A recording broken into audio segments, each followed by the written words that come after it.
Boo. Sorry, I know, I've gotta cool it with the jump scares. Anyway, how's it going everyone? It's Nate here, and welcome back to the always curious land of Skyrim. A massive world where dogs can talk and rocks can walk. Indeed, being a fantasy universe, The Elder Scrolls is a franchise that embraces themes of magic and the paranormal, and it's one that, for that reason, we still don't fully understand. How are dragons made? What does this Akavir continent look like? Who's Maik really? Skyrim is a game where we don't have to look very far to find all sorts of puzzling questions. And asking those questions can lead us down some pretty interesting paths. So, that's what we're going to set out to do today. Pour yourself a glass of your finest brandy, put your feet up, and relax, as we take a look at 5 more intriguing mysteries in The Elder Scrolls V Skyrim. Part 17. Starting off, who are Miraak's cultists, and where are they coming from? Okay, so after the players completed the main quest, Dragon Rising, in which you discover you are indeed a Dragonborn, if you have the Dragonborn DLC installed, a new random encounter becomes available, in which it is now possible for the player to suddenly be ambushed by strange, very interestingly dressed mages, called Cultists, who will assault the player with a whole variety of spells, all the while hurling insults, declaring you to be a false Dragonborn, and professing their loyalty to Miraak. Sometimes they'll even question you for a moment before attacking, asking how you could be such a heretic. Generally speaking, these encounters are somewhat on the rare side, and they'll most often happen early in the Dragonborn DLC's questline, often before you've even bothered to visit Solstheim. And by the time you've completed the questline and killed Miraak, these encounters will stop entirely. Expect being ambushed by cultists maybe 2 to 4 times in any given playthrough.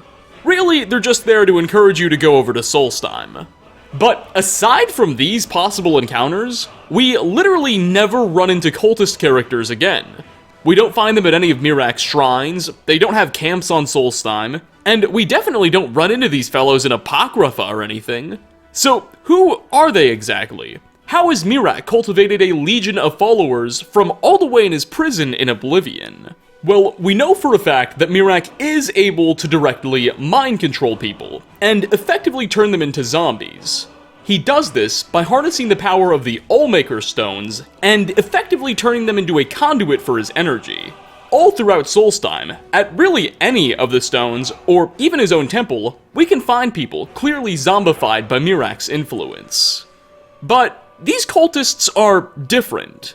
People Miraak's mind controlling are sluggish, less intelligent, and quite literally don't respond to any changes in their environment.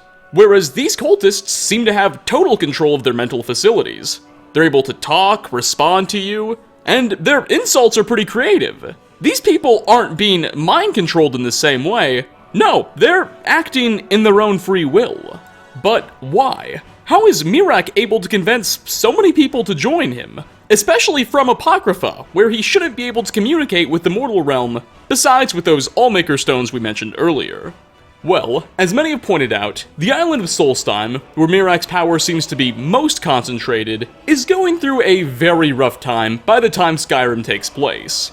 The eruption of Mount Vardenfell on the mainland has caused the area to be drenched in ash. Couple this with the rise of a new type of terrible enemy known as the Ash Spawn, created by a deranged necromancer, and you've got a really big problem. People's lives are getting hard. With so many desperate people, maybe it wouldn't have been hard for Miraak to sway a few over to his side. It also seems that there's an established hierarchy within this cult as well, as cultists we kill while on Skyrim itself can sometimes drop a note in their inventories, which contain orders from some higher-ranking individual in the cult to go from Solstheim to Skyrim to hunt us down. So there's an established leadership, there's what appears to be some bureaucracy, and everyone seems to be acting in their own free will. How is Miraak able to get all of this done from his prison in Apocrypha, and where's the rest of the cult? Again, we don't find very many members in Solstheim, and we certainly don't find a headquarters for them. Whatever's going on, this cult of Miraak is certainly a mysterious entity. Next on our list, what's the story behind the Snow Elven statue, and what are the Eyes of the Fulmer? Alright, so this definitely requires a bit of explaining. At the climax of the Thieves Guild questline, it's revealed that the faction's leader, a certain Breton man named Mercer Frey, is really a traitor, and has secretly been stealing from the guild, and is even responsible for murdering various members. After his secret is out, the devious former leader will flee the guild's headquarters, making plans to ultimately ditch Skyrim altogether. But not before he gets his hands on one final treasure. For some reason, Mercer Frey is obsessed with obtaining the Eyes of the Fulmer. They're not actually real eyes, but two really weird gems, buried into the statue of a snow elf within the dwarven ruin of Erkenthand. We and a small group of trusted thieves will have to rush in there just in time to find Mercer trying to run out with the gems, and will finally have to put an end to his evil mischief for the greater good. Once Mercer's dead, the Thieves Guild's questline is effectively over, and we'll be able to loot both the left and right eyes of the Fulmer from his inventory, and either keep them as collectibles or resell them for 2,500 septims each. But something the game never really explains is, what exactly are these gems, what's the Fulmer statue doing here in a dwarven ruin, and why did Mercer take such an interest in all of this? Well, within Erkenthand, just outside of the chamber with the big elven statue, we can find the remains of a long-dead thief, and in their inventory, a note, which reads as follows. Quote, "Nobody thought they were real, but I've seen them. The eyes of the snow elves. The dwarves thought they took them from the Fulmer, but they themselves were fooled. A statue built in secrecy by the slaves. The eyes burn into you. And I see them even now. Sarafa escaped just through the collapsing tunnel, but he'll never escape what we've seen. Men will never believe him, and he'll be driven mad by the knowledge that I'll never see them again. But I may yet see them again, before I die." End quote. So, this certainly doesn't answer all of our questions. In fact, this thief's note only makes these eyes seem even more significant and mysterious. But he does seem to suggest that the statue was built, not by dwarves, despite being in a dwarven ruin, but by the snow elves, or the Fulmer themselves. In some sort of act of defiance, they apparently created this thing, and they gave it some really magical and weird eyes. The letter doesn't explain what on earth, or I guess Nern, those eyes are made of, but clearly they have some weird effects. They seem to have driven this guy kind of crazy. Oh, and it's also worth noting that if, for whatever reason, you decide to drop the eyes in a body of water, they'll glow. I don't know why. It's clear the jewels possess some considerable power, given they apparently drove the thief and his friend crazy, and Mercer really wanted them, but it's impossible to be sure or say exactly what that power is, or where it came from. I suppose only the Fulmer know, and the Fulmer won't tell. Coming in at number 3, this mystery is less of a Skyrim exclusive one, and is more or less relevant to the entire Elder Scrolls franchise. What are the Elder Scrolls?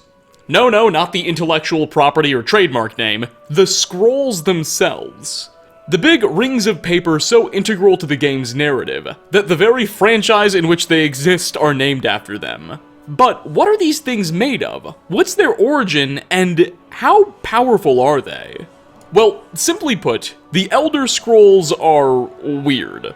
We have to locate at least one in Skyrim's main questline. It teaches us the Dragon Rend Shout, which can be used to force dragons to land, and is necessary for us to know if we ever want to defeat Alduin. Then again, in the Dawnguard DLC, the scrolls play yet another central point in the game's narrative, as an ancient prophecy known as the Tyranny of the Sun, written on 3 separate Elder Scrolls, which provides instructions on how to permanently blot out the sun, is motivating Vampire Lord Harkon to collect all 3, and send Tamriel, and indeed the rest of the world, into a permanent darkness. So, those are just some examples of what the scrolls are capable of. They can teach us dragon shouts, and if you've combined 3 of the right ones, apparently you can even turn off the sun. But how do they have so much power? What are they? Well, there's a couple of theories behind the actual lore that we'll explain in a second. But at its core, the Elder Scrolls are really just a Deus Ex Machina device by Bethesda, something that gives them an excuse to create and maneuver storylines at their whim. Oh, why is it possible to permanently turn the sun off, you might ask? Because of the Elder Scrolls, silly. Oh, how do we learn this super powerful shout? Well, just read an Elder Scroll. That's it, they're flexible plot devices with pretty much infinite power to do whatever the writers want them to.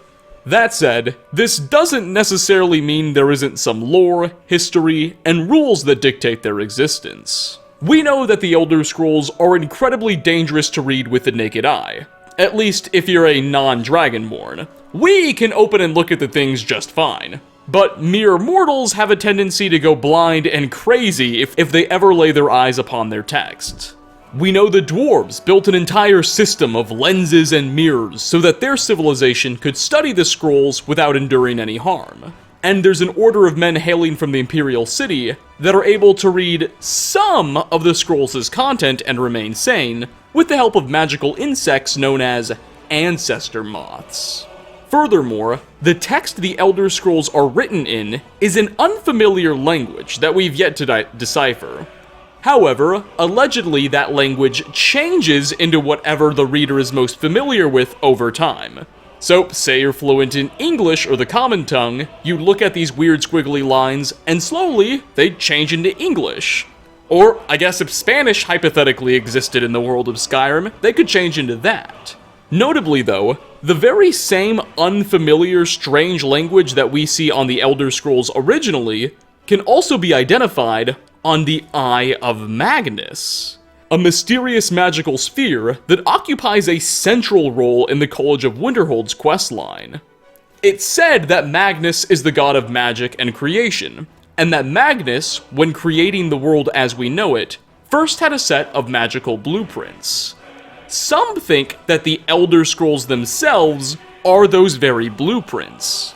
Other players have hilariously referred to the Elder Scrolls as a representation of Skyrim's actual .esl game files, poking fun at their meta nature.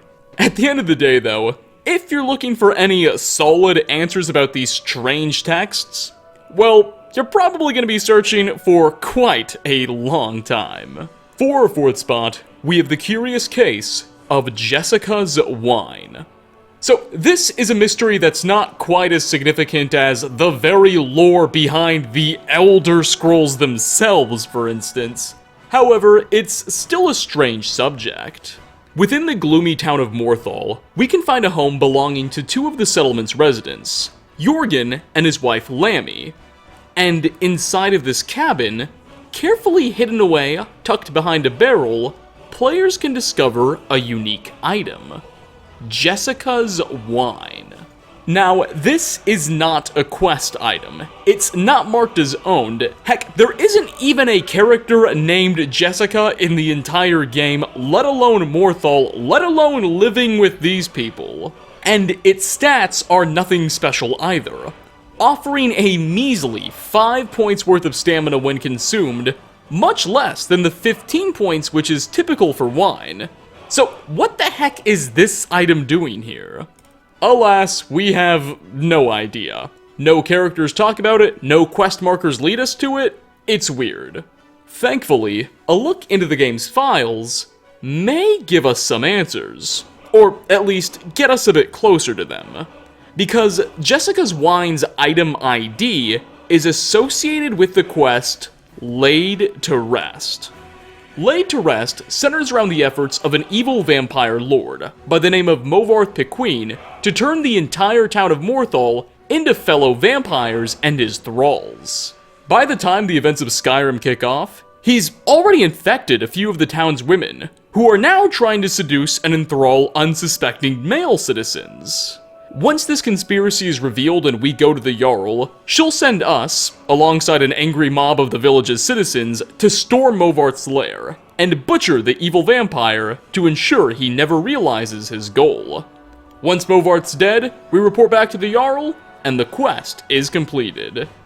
But nowhere in it are we ever introduced to someone named Jessica, And we're certainly never told about this wine, but nowhere in the mission are we ever introduced to a character named Jessica, and we're certainly not told about her wine. So what's the deal here? Well, more than likely, Jessica's wine is related to some cut content. Perhaps when Bethesda was first designing and developing this quest, they intended to have a character named Jessica, and I guess this wine bottle, play some role, but ultimately decided to cut that part out. Maybe there was going to be a portion where we interact with a vampire named Jessica who wanted us to grab her wine or something. I'm not sure.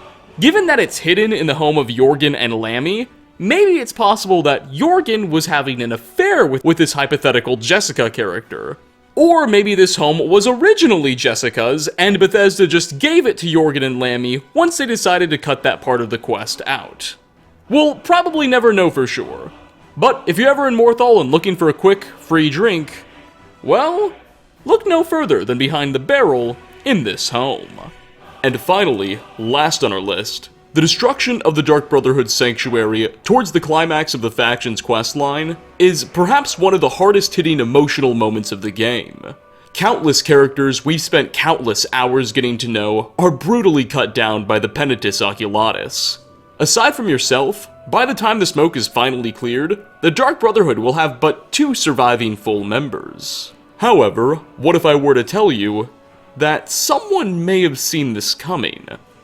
Gabriella is a Dunmer assassin, who seemingly doesn't play all that much of a role in the Brotherhood's narrative. Sure, she's a member, but rarely is she at the center of any quests, or is she offering some especially memorable dialogue. Alas, it is possible for the player to randomly hear her entering the following conversation with Festus Krex, the Brotherhood's lovable grandpa, before the sanctuary is destroyed. Take a listen. Your latest exploit certainly has the sanctuary talking. Ah, you must mean my little adventure on the ship. It was a suicide mission. Astrid said as much. Yet here you stand, hale and hearty. When one can divine the future, success may not be assured, but it can at least be anticipated. It helps that I've already foretold my own death. It seems Gabriella is claiming to know when, if not how, her demise will come. And seeing as she perishes with most of the rest of the Brotherhood at the end of the quest line, it's likely that she was already at least somewhat aware of what was coming. The only question now is, how?